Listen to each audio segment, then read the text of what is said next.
Every yard, every hit, every second. It's earned out here. This game demands more than just skill. It demands fuel. The right fuel. Because out here, it's not just about how hard you work. It's about how long you keep going. When the game gets real, drink bottle still.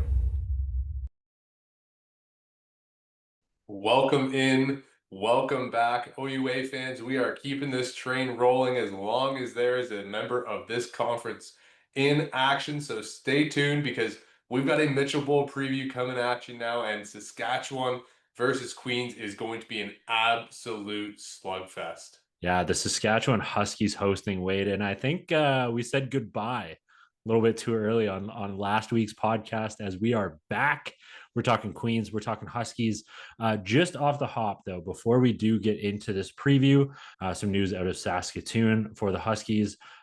Obviously, the Huskies are rallying around him, but we just want to extend our sentiments and say that we are rallying around the Huskies as well as a conference in the OUA. I think U Sports as a whole really is. And that news is that Saskatchewan Huskies quarterback Anton Amadrred, who has been an absolute playmaker as long as we've watched him and a player that we have loved highlighting and talking about, was recently diagnosed with lymphoma and has had to step away from the team and obviously focus on his health.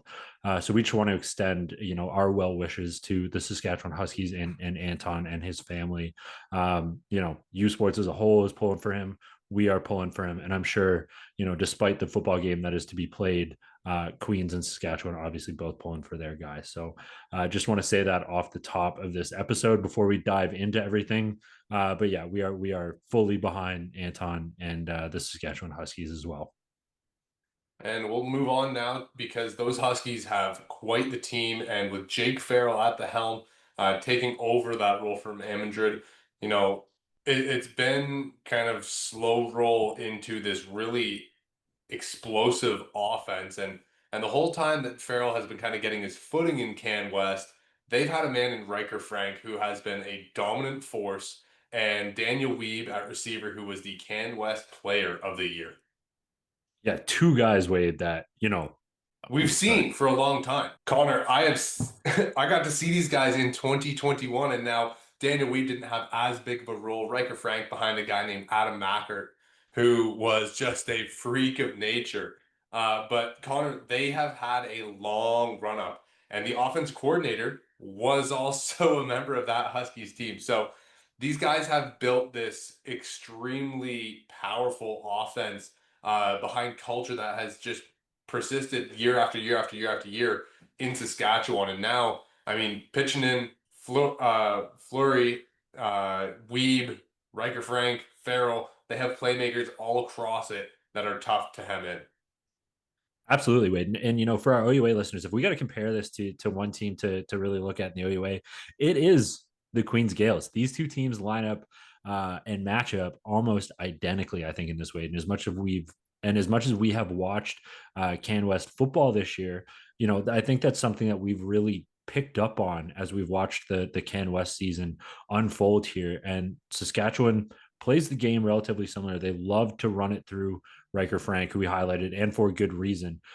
He was, one of the number one backs this year in the Can West, certainly, and obviously one of the premier playmakers in U Sports this season. And for the Huskies as a whole, offensively, Wade, 31 points per game, 435 yards per game. They move the ball. They really move the ball well, and it is through the guys like Riker Frank and Daniel Weeb, like you were just highlighting. Yeah, and we see these kind of interesting crossovers and styles of play every year in the national semifinals. And the OUA, it gets thrown around as being a power conference because not really the fact that there's 11 teams or whatever, but because of how much power gap scheme run games you see in this conference. I mean, you look at Windsor and Laurier and Western and Queens. Like you see these Waterloo have just relentless power gap schemes, and Saskatchewan has done a good mix of both. But where Riker Frank is used to having, not as big of defensive fronts, Queen certainly isn't a large physical presence, but their speed and the way they play gap control, I think, is going to line up really well. And as we talk about, the Saskatchewan offense, the Queens defense matches up, I think, very well with this. As, Daniel Weeb, a lot of people are taken back by his speed, and he is a lot faster in person than he looks when you're watching on film. But Queens has been used to these fast receivers. They've played in the last couple of years, right? A Savon Magnay-Jones, Ethan Jordan, Ryan Hughes can fly in his own mind. They've got a ton of guys that they play all across the OUA that have that kind of game breaker speed. And the strength of this Queens defense has been the secondary, right? Ashton Miller, Melanson and co. They have done a really good job at limiting deep attacks, limiting the ball going down the field.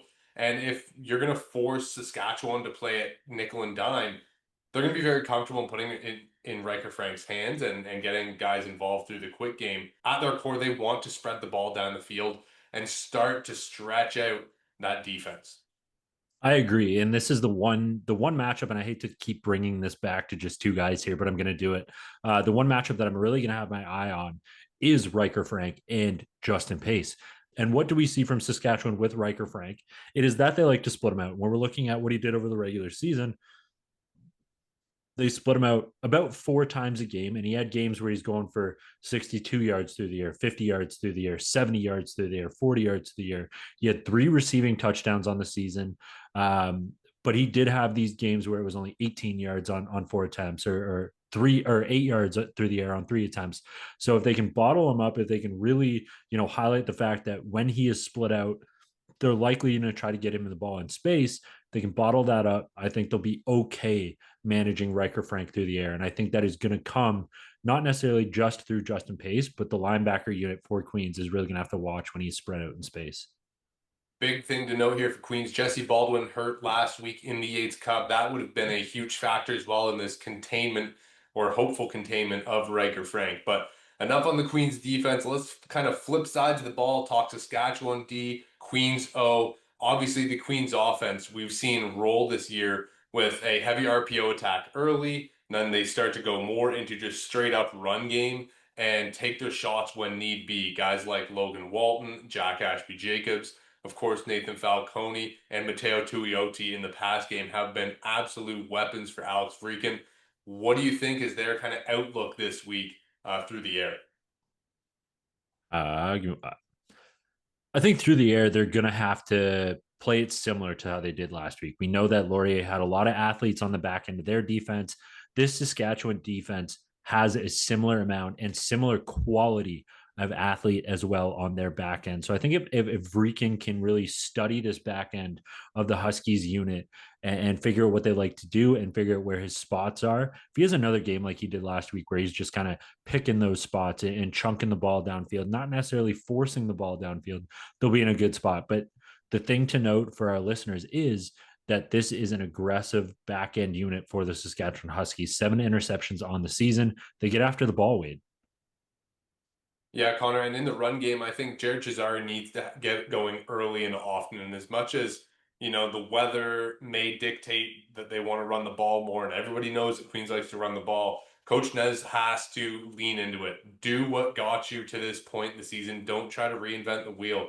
You've got an extremely veteran quarterback who is hot right now, and you've got a running back in Jared Cesare that looks like he could carry the world for 110 yards and a touchdown.